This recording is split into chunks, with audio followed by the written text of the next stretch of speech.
მოგესალმებით ქართული ფეხბურთის გულშემატკივრებო, თქვენ უყურებთ Morig Vlogs.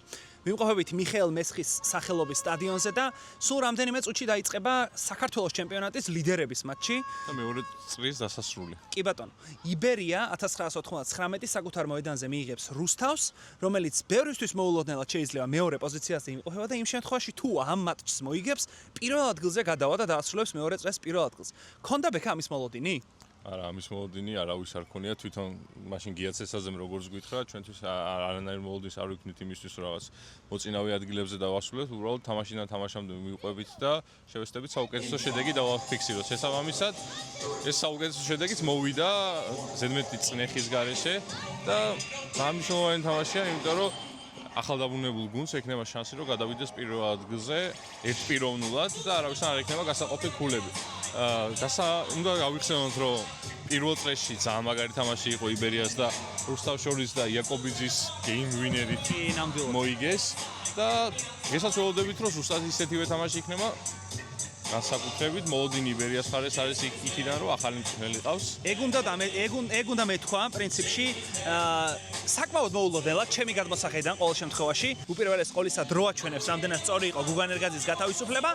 ყავს საქართველოში საკმაოდ გამოცილი მწვრთნელი, არ არის ქართველი, არის უკრაინელი ანდრი დემჩენკო, მას აქვს გორის დილაში მუშაობის გამოცდილება და დინამო ბათუმში მუშაობის გამოცდილება. გემახსოვრება მისი გორის დილიდან წასვლა, ასე ვთქვათ, თანხის გადახდაც კი მოუწია ბათუმის დინამოს იმისთვის, რომ ერთ-ერთი პირველი ტრანსფერი მწვრთნელი, თორსა დინამო ბათუმში გადავიდა და გორის დილა საკმაოდ კარგი გუნდი ყავდა, მესამე ეტაპზე გავიდა საკვალიფიკაციო ეტაპის კონფერენციის ლიგაზე. მაშინ კარგი გუნდი ყავდა, მიკოლა კოვტალიუკი ყავდა მაშინ ფორვარდად და შესანიშნავად გამოვიყურებოდნენ. თუმცა აი სუსტად ეგ იყო მაგ წარმატებამ აიძულა ასე ბჭყალებში ვთქვათ ბათუმს, რომ ეს ფული გადაიხადა და მწვრთნელის ტრანსფერი გაეკეთებინა. თან მაშინ დინამო ბათუმს რაღაცა პრეტენზია ჰქონდა, რომ დომინანტი ძალა ყოფილიყო ქართულ საქართველოს ჩემპიონატში და წარუმატებელი აღმოჩნდა დემჩენკოს იქ ყოფნა და მალევე გაათავისუფლეს. საინტერესოა როგორ იქნება იბერიაში, იმიტომ რომ ყველაზე ცხელ პერიოდში მოიყვანეს ზუსტად იმ დღეს, როცა წილისყრა იყო და გავიგეთ, რომ ფლორას შეხვდებიან იბერიელები. კი ბატონო, იბერია ერთ-ერთი გუნდია საქართველოსთან, რომელიც ჩემპიონთა ლიგის საკვალიფიკაციოზე თამაშობს და მისი მეტოქე როგორც ჩარშან პრინციპში ის წელსაც ესტონური გუნდია, არა ლევადია ამჯერად, ფლორა ტალინია, ასე ვთქვათ, გუნდის სახელი, არის გასული სეზონის ჩემპიონი. არის გუნდი, რომელიც მკაცრად აკეთებს აქცენტს ესტონელ ფეხბურთელებზე. გავრისკავდა ვიტყვი, რომ იბერია ფავორიტია ამ წულში და იმედი მაქვს, რომ ამ ფავორიტის სტატუსს გაამართლებს. ძალიან დიდი მნიშვნელობა აქვს ამ თამაშს, იმიტომ რომ ალბათ ყველაზე რეალური შესაძლებლობა გვაქვს მეტოქის დონიდან გამომდინარე, რომ თუ პირველი წრე გადავლახეთ, ეგ ავტომატურად ნიშნავს, რომ კონფერენციის ჯგუფში შემსვლელ თამაშს ვითამაშებთ და თუ ეს ყველაფერი მოხდა ჩვენ და სასიკეთოდ და იბერიას სასიკეთოდ, მანდაც არ იქნება ისეთი დაუმარცხებელი გუნდი არ გამოვა, სადაც ასე ვთქვათ თამაში აზრია რა პირიქით ჩვენი დონის ან ჩვენზე შეიძლება ოდნავ სუსტი გუნდი გამოვიდეს მეტოქეთ და პირველი წრის გადალახვის შემთხვევაში შეიქმნება ძალიან რეალური შანსები იმის, რომ კონფერენციის ლიგის ჯგუფში შევიდეთ. თქვენ აუცილებლად უნდა გთხოვოთ, რომ დაალაიქოთ ეს ვიდეო, გამოიწეროთ ჩვენი YouTube არხი, იმისთვის, რომ ბევრი კონტენტი შემოგთავაზოთ. არა მხოლოდ ქართული ფეხბურთით, არამედ სოფლიო ჩემპიონატი, ჩემპიონთა ლიგა და ასე შემდეგ. ერთი ტურიც და საქართველოს ჩემპიონატი აიღებს პაუზას, ეროვნული ჩემპიონატი უგულისხმობ, გვაქვს სუპერთასები, ევროტურნირები და ასე შემდეგ. აბა ვნახოთ, რითი განსხვავდება დემჩენკოს გუნდი გუგან ერგაძის გუნდისგან. წავედით.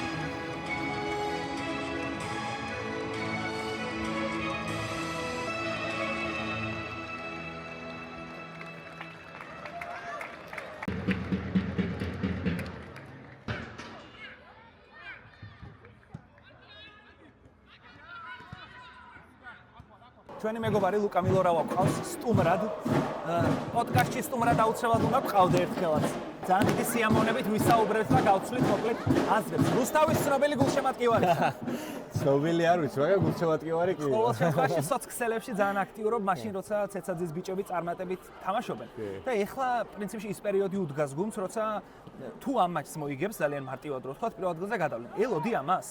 არ ველოდი, ფოთაშორის, ანუ უბრალოდ პოდკასტები რაც დიდებოდა ხოლმე სეზონის დასაწყისში, მაგალითად, ბატონი იაცეცაძე და აი ბაჩანაც სადაც იყო სტუმრად. ყოველთვის ამბობდა, რომ ხუთეულია ჩვენი მიზანია. ხუთეულის სუმჯეროდა, იმიტომ რომ ეს გუნდი შეკრულია, ეს გუნდი ამ გუნდს ბირთვი ძალიან დიდი ხანია ყავს, აი მაგალითად იუტანა კანო რო აიღო გუნდის ერთ-ერთი მთავარი ლეგიონერი, მესამე ლიგიდან მოყვება გუნდს. ეს არ არის ტრადიციული ქართული გუნდი, რომელიც ხშირად იცვლის ბირთვს. იმედი აქ ისეთი არ მოხდება. ხო. აი რუსთავი ცდილობს რომ რაღაცნაირად გაერთიანდეს რამდენიმე ფეხბურთელის გარშემო და თან კარგ ტრანსფერებს აკეთებს ზემოდან. აი თუნდაც განელები, კესი და პრინცოსეი ასევე ერთად გადმოვიდნენ რამდენიმე სეზონის წინ რუსთავში. ამის გათვალისწინებით, ამის გათვალისწინებით რომ გიაცეძაძეს ამ ჩემპიონატის მოგების გამოცდილება აქვს. ხუთეული სჯეროდა, მაგრამ თვალ ასეთი კარგი თამაშის და ასეთი განვითარების და ამხელა პროგრესის არა. მე ისედაც ვერ ვიტყვი რომ თქვენ სავით კარგად ვერკვევი ეროვნულ ლიგაში. თუმცა რამდენიმე თამაში მინახავს და იმასთან შედარებით რაც იყო მეორე ლიგაში, ახლა რუსთავი ბევრად უფრო შეკრული და ბევრად უფრო შემტევი გუნდია. მიუხედავად იმისა, რომ მაგალითად აი ხა იბერიასთან შეუძლია გამოვიდეს და დადგეს მეორე ნომრად ითამაშა. კი ბატონო, ჩვენ ერთ-ერთი მატჩის შემდეგ გიაცეცაძესთან ჩავწერეთ ინტერვიუ და მან ერთ-ერთ მთავარ პლუსად ამ გუნდისა დაასახელა ის, რომ ამ გუნდს არ აქვს წნეხი. პირველივე ტურებში გამოიკვეთა ის, რომ რუსთავი არ აპირებდა გავარდნისთვის, დარჩენისთვის ბრძოლას, ასე ვთქვათ. ფაქტი იყო, რომ მართლა ხუთეულისთვის მზა გუნდი იყო და ეხლა როცა გუნდს არადარდებს ბჭყალებში ის, რომ ვაიმე არ გავარდეთ, წნეხის გარეშე საკმაოდ კარგ ფეხბურთს თამაშობს და აი ლეგიონერები რაც ახსენეთ. საქართველოს ჩემპიონატი ძალიან მნიშვნელოვანია, საშუალოზე მეტი მაღალი დონის ლეგიონერი და რუსთავი ამ ხრივ მართლა გამორჩეული გუნდია და ბუნებრივია რომ ეს კარგია და ცეცაძეს და რუსთავს და შენ როგორც გულშემატკივარს ბუნებრივია რომ წარმატებებს გისურვებ. ეხლა იბერიის ჭრილში მინდა კითხო ჩვენ სანამ ჩავთავდით, მანამდე ვსაუბრობდით ჩემპიონთა ლიგის საკვალიფიკაციო კენჭისყრამდე 2 საათით ადრე გავიგეთ ინფორმაცია რომ რუსთავმა იბერიამ გაათავისუფლა მწვრთნელი. ზოგადად ეს ფაქტი რამდენად მისაღებია შენთვის, რომ ზედ ევრო ტურნირების წინ, ანუ სავარაუდოდ სეზონის იმ ნაწილში, რომელიც მწვრთნელისთვის, ფეხბურთელებისთვის, სტაფისთვის ყველაზე მნიშვნელოვანია, მწვრთნელი იცვლება. მე სიმართლე რო თქვა, უფრო აი რუსთავს ვიყვები, თუნდაც მაშინ 23 ლიგაში იყო, ვიდრე ზოგადად ეროვნულ ლიგას. მაგრამ მაინც ახლა რუსთავიდან გამომდინარე, რომ ამბიციები გაჩნდა და სხვა გუნდებსაც ადამიანებს თვალყურს. არ ვიცი, გაჩნდა მიზეზი. თუ რაღაცა ისეთი მიზეზია, რომელიც ჩვენამდე ვერ მოდის და მაგიტომ გაუშვებს თავარი მწვრთნელი, მაშინ რა უნდა ვთქვა? არ ვიცი. ერთადერთი ის შემიძლია ვთქვა, რომ ზოგადად გუნდის გადაწყობა რამდენიმე კვირით ადრე თუ რამდენი დარჩა პლეი-ოფამდე, საკვალიფიკაციო ეტაპამდე, რთული წარმოუდგენია ლოჯისტიკურად. იმიტომ რომ მოდის გეთანხმებ. მოდის ახალი მწვრთნელი, რომელსაც სხვანაირი წარმოდგენა აქვს, წარმოდგენა მარტო ფეხბურთის თამაში ხო არ არის. სხვანაირი წარმოდგენა აქვს მართვის, ამ ხალხის, ამ ადამიანური რესურსის. რთულად წარმოუდგენია. თუ იქ რაღაცა მიზეზი იყო, რომელსაც ჩვენ ვერ ვიგებთ და ხშირად ერთხელ საქართველოს შემაჩო ვერ ვიგებთ მიზეზს, ისე მინდა ვცვალები. მაშინ მე რა ვთქვა? ისე რა თქმა უნდა, ჩემთვის რთული წარმოსადგენია. აიღო, მაგრამ ისე თამაშკანი მდგომარეობა. კი ბატონო, ხო, გეთანხმები. უპირველეს ყოვლისა, ყველა მწვრთნელს განსხვავებული შეხედულება აქვს ფეხბურთთან დაკავშირებით და ეს არის ხელმძღვანელობის ნაბიჯი, რომელზეც სავარაუდოდ პასუხისმგებლობა თავად უნდა აიღონ, იმიტომ რომ თუ საკვალიფიკაციოების წინ ცვლი თავად მწვრთნელს და უდიდესი ალბათობით ცვლი გუნდის ფილოსოფიასაც, სათამაშო სქემა, განწყობა გუნდში და ასე შემდეგ და ასე შემდეგ, მაშინ პასუხისმგებელი უნდა იყო იმაზეც, რომ ეხლა ევროტურნირებზე მე დარწმუნებული ვარ, რომ ნერგაძე ვერ მიმაღწევინებდა წარმატებას და დემჩენკო მიმაღწევინებს წარმატებას. უფრო გამოცდილი კაცი მომყავს. კი ბატონო. არ დაგვაუწყდეს, რომ ევროტურნირების ჭრილში შენს უკან მხოლოდ ის ადამიანები არ დგანან, ვინც მაგალითად სტადიონზე დადის ყოველ თამაშს. აქ მთელი საქართველო დგას შენს უკან, იმიტომ რომ იმდენ ხნიანი პრობლემაა ეს ჩვენი ქართული გუნდების ევროტურნირებზე გასვლა, რომ როცა ეს პერიოდი მოდის, ივლისის შუა რიცხვები, მთელი საქართველო მართლა დგება და ყველა ქართული გუნდის თამაშს უყურებს და არ ვიცი, უცნაურია, სამწუხაროდ სავარაუდოდ მიზეზს ვერაზოს ვერ გავიგებთ, იმიტომ რომ საქართველოს ჩემპიონატში მსგავსი რაღაცეები ზედმეტად აბუდადებულია, მე თუ მკითხავ და ნახოთ, საინტერესოა როგორ შეცვლის დემჩენკო სიტუაციას გუნდში. გასაგებია, რომ იბერიამ ბოლო პერიოდში მოუკლო, ეს თვალშისაცემი იყო, წინა ტურშიც ხა სპაერთან დაკარგეს გოლები და ეგეც უცნაურია. უბრალოდ აქ უკვე ხელმძღვანელობის პასუხისმგებლობა კაცი 1-2-რად გაიზარდა მარტივად რო ვთქვათ. კიდევ ერთხელ აი ის რომ არ ვიცი მიზეზს, მაგრამ თუ შენას თქვენ მიზეზი რომ უფრო გამოცდილი კაცი მჭირდება იმისთვის რომ ევროპის ევროტურნირზე გავიდა, მაშინ რატო არ ხდება უფრო ადრე რომ გუნდს კონდეს ადაპტაციის პერიოდი კონდეს რაღაცა აი კემპი არ უწევს ახლა იბერიას თქმა უნდა, მაგრამ კემპივით იქნებოდა თუ ადრე გააკეთებდა მას და უფრო შემზადებულები შეხვდებოდა ევროპის ევროტურნირის საკვალიფიკაციო ეტაპს, სადაც მეტოქე ფლორა ყავს, ხო? მეტოქე ყავს ესტონური გუნდი. ქართულ გუნდებს ბოლო პერიოდში ძალიან დაეჩვენენ ესტონელები და ჩვენ დასამწუხაროდ გვაგდებენ კიდეც, ეგეც ხდება ხოლმე. გასულ სეზონში ზუსტად ამ სტადიონზე ლევადიამ გააგდო იბერია. ფლორა მკაცრად ესტონელებზე ორიენტირებული გუნდია, ყველა ფეხბურთელი, არ ვიცი, იცი თუ არა. ყველა ფეხბურთელი ყავს ესტონელი. ვა. 5 ეროვნული ნაკრების წევრი ყავს, 7 ახალგაზრდული ნაკრების წევრი ყავს. გუშინ ვუყურებდი ზუსტად შემადგენლობას და 25-ვე კაცი ყავს ესტონელი.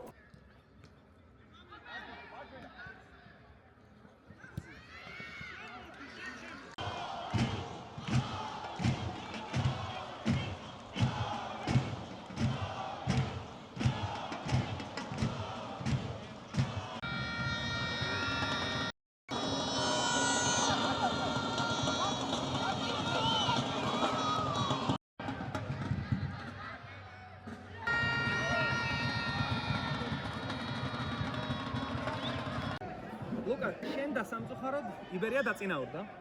წინა ჭრაზე ამ თამაშზე ცოტა ვილაპარაკეთ. ბარემ პირველი ტაიმი სრულდება და შევაფასოთ ტაიმი. იბერია უფრო აქტიურობდა. უკეთესი იყო თვალსახად. შეიძლება ეს ახალი მსვლელის დამსახურებაც არის. და ამ ყველაფერს მოყვა ზაგანიას გოლი ბეროაშვილის შეცდომით მაინც, ხო, ესე უნდა ვთქვათ. ფეხბურთში შეიძლება არის ხოლმე, რომ ახალი ცოცხი კარგად გვისაა. ეგ ხდება ამ მართლაც. ბევრი აი მაგალითად დანიელ დეიროსის მოსვლა მოხდეს, მაგალითად რომაში თავიდან ყველაფერს იგებდა და რომას აუცილებლად მომის თამაშობდა. ხანდახან მგონია ხოლმე წვრთნელის შეცვლის მიზეზი ასეთ მნიშვნელოვანი პრობლემების წინ ეგეც არის. კი, რა თქმა უნდა. არ ვიცი ეგ ხარ. ძალიან ანდაზის და სადღიზოს კუთხით თქვი სემბლო შეხვდება არ ვიცი, მაგრამ ფაქტია რომ აი ახლოს მაგალითად პირველ ტაიმი აჭოდა იბერიამ რუსტავს. ეს გონა რეკომენდაცია ასე გაქცეულ კონტექსტში, არ გამოვიდა. იქაც იყო მომწვევი იუტამ ცუდად დაასხა. თუმცა საერთოდ იბერიამ აღოთ გოლი მაინც დაიმსახურა. ხო, იყო არჩათვლილი გოლიც. ზაგანიამ გაიტანა თაური, თუმცა აფსაიდის გამო გაუქმდა. ზოგადად იბერია კარგად მოქმედებს სივრცეებში, რასაც ჩემდა გასაკვირად რუსთავი ტოვებს. როცა ბართიშვილია მოედანზე, ღუდუშაურია მოედანზე და ბედოშვილია, მაშინ სივრცეების დატოვება ბუნებრივია პრობლემებს შემიძლია დაცვაში ყოფი გუნდისთვის, იმიტომ რომ ესენი არიან ტექნიკური ფეხბურთელები, სწრაფი ფეხბურთელები და როცა ამ ყველაფერს ჟინდოლოვან შარფას ემატება ფლანგიდან, ეს ქმნის პრობლემას. მოკლედ, იბერია ამ მომენტისთვის რჩება პირველ ადგილზე, ისაც პირველ ადგილზე იყო და მე ვფიქრობ, რომ ცეცაზე მეორე ტაიმში რაღაცეებს შეცვლის, იმიტომ რომ ზოგადად რუსთავი მებრძოლი გუნდია და ესე მარტივად არაფერს არ დათმობს. ნებისმიერ შემთხვევაში თამაშისთვის კარგია ის რომ გოლი გავიდა და ამან შეიძლება უფრო საინტერესო მეორე ტაიმი მოგვცეს. 0-0-ზე ხდება ხოლმე რომ მოსაწყენი არის ხოლმე მეორე ტაიმებიც და 1-0-ზე წესი უკეთეს მეორე ტაიმი უნდა იყოს. მე კარგად ვერკვდები ხოლმე როდესაც ამ სამეულის გამოდის რუსთავის შეტევაში ჟანა უმეიდა, კესი და პრინცი ფლანგზე ვინდა ის. რომ ამ სამიდან აი ალმეიდა წერია ხოლმე ყოველთვის ფუნქციონალს ფლანგზე. განცლიანიც არის. ხო, ამიტომ რომ ფლანგზე არ დარბის ეგ ფაქტია და ისედაც პრინცოსეიც უფრო საფეხბურთო ყოველთვის სოციალისტი არის ცენტრი. რუსთავის ეს სქემა ცოტა old school კონცეფცია გქონდა რომ old school სტილია რომელსაც დაშორწელები უფრო იწვება ხოლმე ფლანგს. აი ამ თამაშის გამოჩნდა ის რომ როდესაც იბერიამ შეცვალა კონცეფცია ფლანგზე ვერავინ ვერ გაიქცა. არც მეორე ტაიმში ასაპირებს გიეცეცაძე, მაგრამ ის სივრცეები კიდე გასტება იბერიის და რასაც უსებელია აუცილებლად. კი ბატონო, ისე აქტიურად წავა იბერიის შეტევა. კი ბატონო, ნახოთ.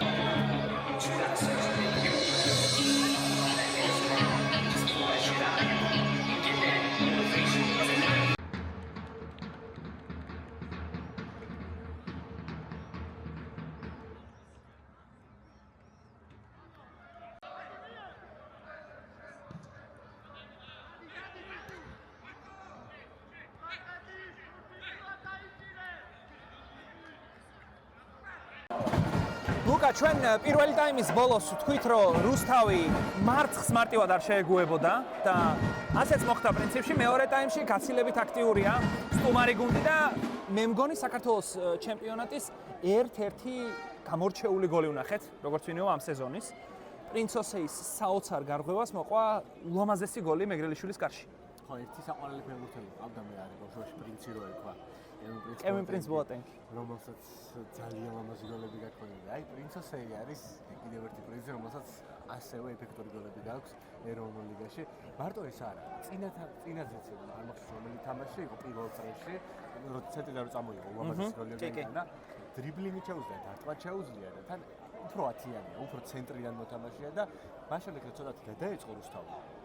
ოსეიც უკეთესი გახდა. კი ბატონო, მე გაჩვენე კიდეც ფლეშ სკორზე წინა ტურის მატჩი, იბერიას თამაშზე ვიყავი წინა ტურშიც, ზუსტად ესე ერთი თრონი მოიგო იბერიამ პირველი ტაიმი და მეორე ტაიმში აშკარად სადავეები დათმო, უფრო მეორე ნომრად დაიწყო თამაში და ამას მოყვა ის, რომ 59 წუთზე გაუშვა გოლი. ზუსტად 59 წუთზე გაუშვა გოლი აქაც.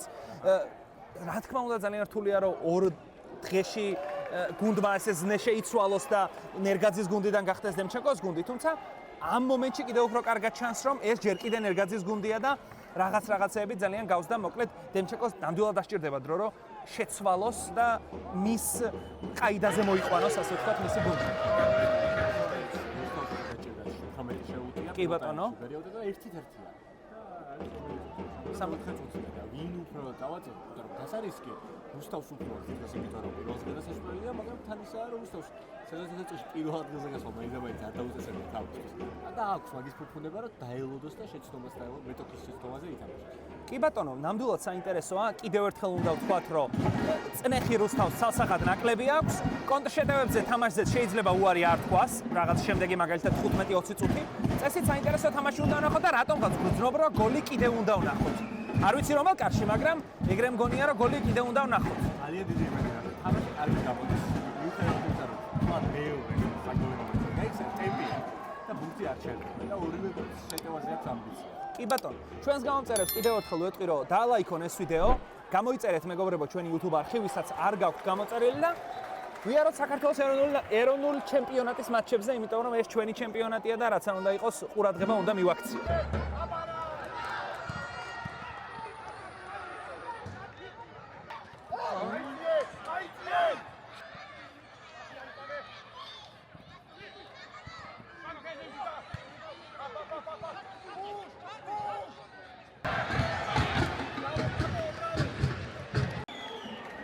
მე მინდა კითხო ბოლოს როდის ნახე ესეთი გოლი და ბოლოს როდის ნახე ესეთი ორი გოლი თან იმ გუნდის შესრულებით რომელსაც გულშემატკივრი.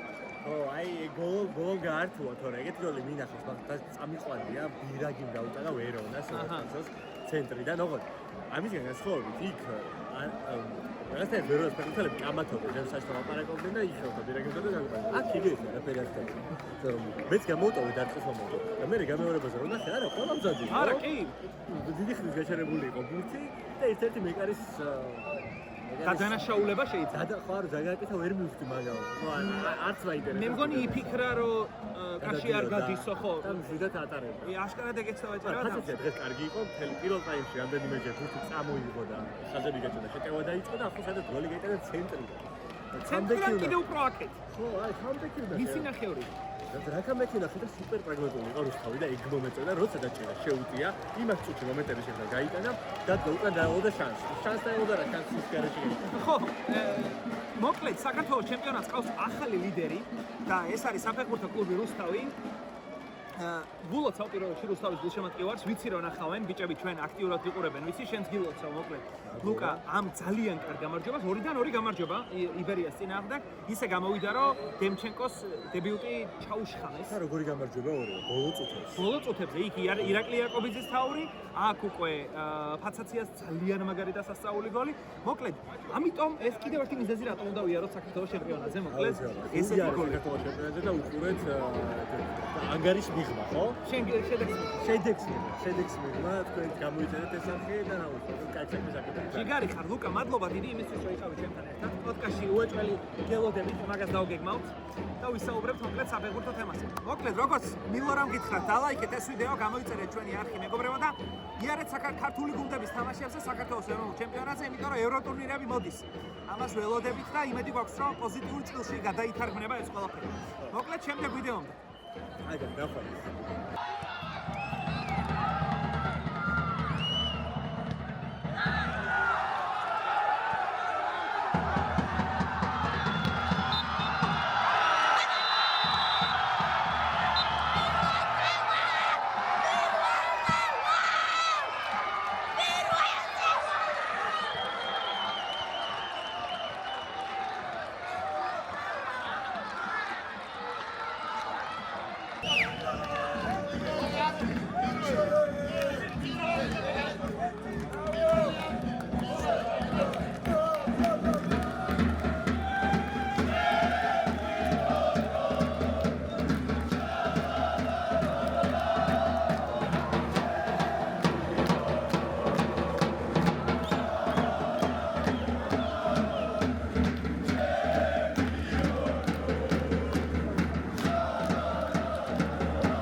ჩვენი გუნდი ჯერ პირველ რიგში მადლობა თქვენ და ყველა თამაშზე ძალიან კაი ფეხი გქონიათ, მაგით დავიწყეთ. ეს ხუმრობი დავიწყე მართლა ვამბობ. მე მეორე იგივეა მიზანი, იმიტომ რომ ეს ჩვენი გუნდი არის მზარდი, ეს პროცესი დაგეგმილია დიდი ხნის უკან. და ეხლა ჩვენ ახლა პირველ ადგილზე ვართ, მაგაზე რო ვიფიქრობ, ეხლა ჩვენ ჩემპიონობა გვინდა და ყოველ დღე ვებძვით, ვინც არ უნდა შევხვდეთ იმას და ვებძვით ისე როგორც სწორს, მაგრამ საბურთალოს რომ მიზნით იბერიას რომ მიზანი აქვს, ჩვენ ის მიზანი წელს არა გვაქვს. თუ მივახცევთ ვარ ნამდვილად არ ვიტყვი და კიდე გავმეორდები და ვიტყვი ახლა უბრალო სიტყვებია მაგრამ რეალობა ეგ არის რომ ყველა თამაშზე მოსაგებად რო გამოდიხარ რომ მოიგო ბევრი თამაში შეიძლება ჩემპიონიც გახდე მაგრამ ეგ არ არის ფეხბურთი ყველაზე თავარი ფეხბურთში არის გეგმა ჩვენ გეგმას მივყვებით და ღერთით გვეხმარება პირველ რიგში და ვახცევთ ამში ახლა ვარ პირველ ადგილზე დეკემბერში თუ პირველ ადგილზე ვიქნებით მე ვიტყვი რომ შევცდი უნდა დამეგეგმა ჩემპიონობა თქო მაგრამ ნუ ნახოთ ახლა უფრო თამაშობენ. აი თქვენი ფსიქოლოგიური მიდგომა რა არის? შეიძლება ახსენებთ რომ გუნდში ფსიქოლოგიც ყავთ და ძალიან ფსიქოლოგი ყავს ძალიან გვეხმარება. ეხლა მოვიდა ერთი თვია, მაგრამ ზოგადად ფსიქოლოგი გუნდში არის როგორც თანამედროვე ფეხბურთი, როგორც დამხმარე მწვრთნელის. ჩვენი ყველაზე მთავარი წარმატების გასაღები არის ის, რომ გუნდი არის ერთიანი, ყველა ფიქრობს ერთნაირად. პრეზიდენტთან დაწყებული ყარაულით დამთავრებული ბაზაზე. რა თქმა უნდა, ბაჩო, სანდრო, ვალერია დირექტორატი ვინც არის სპორტულ ხარეს ვინც განაგებს და მთელი ჩვენი გუნდი და ჩემი მართ აქვს ძალიან დიდი ნდობა. წვრთნელის ფასი არის კაპიტის ფემოთ არის თუ ნდობა არა აქვს ხელმძღვანელობისგან. თუ აი ამ ხელმძღვანელობაში ერთი კაცი არ არის, მაგრამ აი ჯაჭვი ისეა გადამული რომ ვაკეთებ ჩვენ საქმეს მერტი წყალობით და ეს კრავს იმ მენტალურ ყოფას, რასაც წარმატება მოაქვს. იმიტომ რომ პროცესი არის ძალიან რთული. აი ვარჯიშები არის ყველაზე მთავარი არის ვარჯიში თანამედროვე ფეხბურთში და იმდენად რთული პროცესია ეხლა შიგნით არავინ არ ჩაახედებს უცხო ადამიანს, არ ჟურნალისტს, არც ჩემი შვილიც არ შემყავს გასახდელში, სიმყაზე ვამბობ რა. და იქ არის იმდენი წვრილანები და ნიუანსები, რომ ჩვენ თუ ერთმანეთს გვერდზე არ დაუდექით, ხო, ისე არ გამოდის და მარტო მწვრთნელი მე ვარ მთავარი, მე გეგმავ, ჩემი სტრატეგია არის და მე ვმართავ ამ ყველაფერს. და ეს ხალხი გარშემო ვინც არის მეხმარება და ეს ქმნის იმ აურას, იმ ფსიქოლოგიურ რაღაც სიძლიერეს, რასაც თქვენ ხედავთ. რა თქმა უნდა, იქ ფსიქოლოგიც არის, მეკანიკების ფელიც არის, ადმინისტრატორიც, სულ ყველა, მაგრამ მაინც პირველ რიგში ხელმძღვანელობაა. ბატონი მამუკა ხელაია, ბაჩო ცხადაძე, ვალერი აბრამიძე, სანდრო გურნაძე, იმიტომ რომ ეს ხალხი, ამ ხალხის არის ეს გუნდი. და ჩვენ აი მადლობა ღმერთს, რა დღეს კარგად თავართ, მაგრამ ცივი გონებით, არავითარ შემთხვევაში ჰაერში ფრენას არ დავიწყეთ, მაგდენი გამოცდილება მაქვს მე, საბედნიეროდ, რომ რაღაცები არ მოგვეჩვენოს და თუ ესე დამთავრდება, რა თქმა უნდა, ბედნიერები ვიქნებით. კიდე უსურვებ აქედან იბერია ძალიან დიდ წარმატებას ევროთასებზე და ყველა გუნდს აბსოლუტურად. ჩვენ ახლა ერთმანეთს რო ვებძვით, არ ვინდობთ, რა თქმა უნდა, არც დავინდობ, არავის არ დავინდობ. მაგრამ მაინც ვიყურებით იქით რომ ქართული ფეხბურთი განვავითაროთ ახლა ჩვენ თუ რაღაცა პატარა აგურდებთ ამაზე მადლობა ღმერთს და ბედნიერები ვარ და თუ ხედავს ხალხი თქვენ გულშემატკივარი მთავარი ეგ არის გავდივართ შესვენებას აი თქვენი გეგმები რა არის საზაფხულო გუნდის მომზადების და გუნდის გაძლიერების შეკრება დაგეგმილია საავადმყოფოებმა წავიდეთ და გაძლიერებაზე არავინ ვარს არ იტყვის ეს მუდმივი პროცესია არა ნუ სავარაუდო თუ გაქვთ კონკრეტულ სახეს არ გიგიცნობთ იცი როგორი რაღაცა არის ეს არის მუდმივი პროცესი ეხლა კი არ დავიწყეთ იანვარში დავიწყეთ შარშან ზაფხულში დავიწყეთ რო გადმოვიდეთ უმაღლეს ლიგაში იყო ზოგი რაღაც გამოვიდა ზოგი არ გამოვიდა და მუდმივად ეს ხელმძღვანელობა თავის საქმეს აკეთებს მარტო მოედან იქ არ გის და არ ნერვიულობს და რაღაცა არ გულშემატკივრობს ეს გეგმით მიდის ის რო დამთავრდება სეზონი მე არ იწყება მზადება მოსაყვანად ფეხბურთელის ან გასაშვებად მიდის მთელი სეზონის განმავლობაში ჩვენ ამ პროცესში ვართ ახლა რა გამოვა სხვადასხვა რაღაცებია დამოკიდებული მაგრამ ეგ ცოცხალი გუნდის შემადგენელი ნაწილია რომ თუ გაუშვებ სიტყვაზე ვიძახი რონალდოს მესი უნდა მოიყვანო რა ეს მარტივად რო ვთქვათ რა ხო და ეს პროცესი მიდის ორივე თამაში ცენტრალურ მცველად მოგაგებინათ სამწუხარო დღეს იაკობიძე არ იყო და ფანტაზიამ გაიტანა.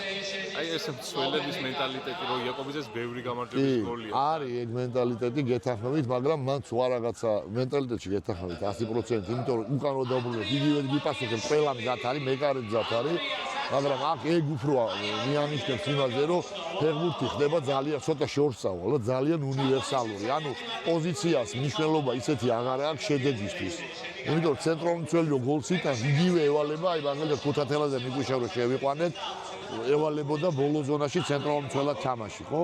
უნივერსალურია ფეხბურთი, რომ პოზიცია გოლს ვინ გაიტანს, თავს კარიდან გოლს ვინ გამოიტანს, უკვე მნიშვნელობა აღარ აქვს. ეგ იმაზე მეტყველებს, რომ ფეხბურთი უნივერსალური ხდება. რა თქმა უნდა, მენტალიტეტშიც გეთანხმებით, რომ ებრძოლები არიან, თავის ჯერათ, მოგები ჯერათ და ინდივიდები წყვეტენ შედეგს. შეიძლება გუნდმა ითამაშოს, იფრინოს ტაქტიკურად, მაგრამ ინდივიდი წყვეტს შედეგს მაინც. საქართველოში ყოველ შემთხვევაში მე ესე მიმაჩნია, რომ ოღონ ის ინდივიდი თუ არ არის ჩამჯდარი იმ რაღაც გუნდურ ტაქტიკაში, გუნდურ თამაში გამორიცხულია მარტო ინდივიდუალურ შეცვალოს. თუმცა ინდივიდი არის მნიშვნელოვანი. რაღაც მომენტში დავინახე მეკარე წინ იდგა თითქოს არც იყურებოდა და რაღაც წამიერად გამახსენდა. ჩემს ძმამ გაიტანა 2 წლის წინ დაახლოებით იგივე გოლი თამაშიდან და რაღაცნაირად მივამსგავსე ესე ვთქვათ რა. ძალიან ბედნიერი ვარ რომ გავიტანე და მაგით მოვიგეთ. პირველი გოლი ძალიან ლამაზი გამოვიდა და გადავინაცვლეთ პირველ ადგილზე. რა ვფიქრობ რომ ვიმსახურებ დღეს სადაც ვართ მაგ ადგილზე.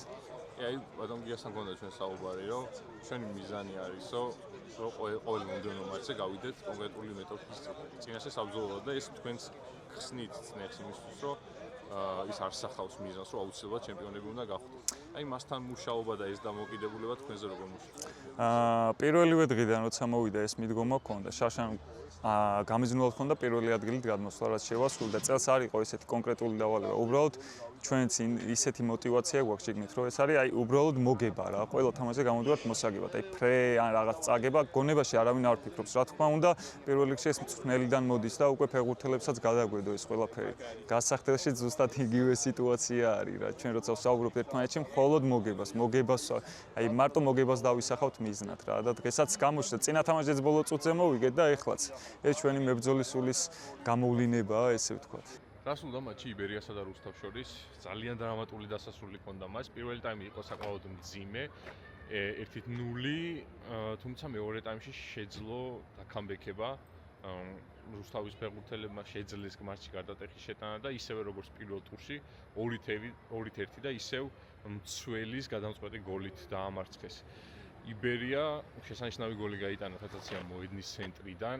შესაძლოა საქართველოს ჩემპიონატში ერთ-ერთი ყველაზე შორეული გოლიც იყოს, თუ ყველაზე შორეული არა და ამ გამარჯვებით რუსთავი გადავიდა პირველ ადგილას. როგორც ნახეთ, გია ცეცაძის კომენტარი მატჩის შემდეგ 0 წნეხი აქვს ამ გუნდს და გამოდიან ყველა მეტოქესთან იმისთვის, რომ უბრალოდ ეთამაშნონ მეტოქეს და მაქსიმალურად ყველაფერი გაიღონ იმისთვის, რომ მოიპოვონ გამარჯვება და ეს წნეხი სრულად მოხსნილი აქვს რუსთავს და ამიტომაც შედარებით უფრო უმარტივდება დიდ მატჩებში ასე თამაში.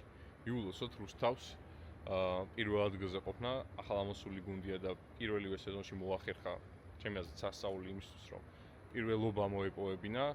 იბერიას კი წარმატებები დემჩენკოს საკმაოდ ბევრი აქვს სამუშაო იმისთვის, რომ გუნდი მოამზადოს ევროთასებისთვის. სამწუხაროა რომ ეს ჩავარდნა აქ გუნდს სუსტად წილის ყრიდან რამოდენიმე დღეში და ზოგადად ბოლო პერიოდი ვერ თამაშობენ კარგად, მაგრამ იმედია რომ შესწევთ იმის უნარი რომ გარდატეხოს ეს სეზონი და ფლორასთან მაქსიმალურად კონცენტრირებული გამოვიდნენ იმისთვის რომ იყვნენ უკეთესი გუნდი და გადავიდნენ შემდეგ ეტაპზე. ასევე აქვე უნდა ვახსენოთ Hubs G, რომელიც არის ჩვენი პარტნიორი კომპანია, რომელიც გვთავაზობს ეროვნული ლიგის გუნდების ეკიპირებას, მაისურებს და ასევე სულ მალე ახალ ფიზიკურ მაღაზიაში შეძლებთ ახალი პროდუქტების შეძენას. აქვე მინდა გითხრათ რომ ამით დასრულებულია ჩვენი ვლოგი. უყურეთ ეროვნულ ლიგას, გამოიწერეთ ჩვენი არქი და უფრო მეტი საინტერესო კონტენტით დაგიბრუნდებით.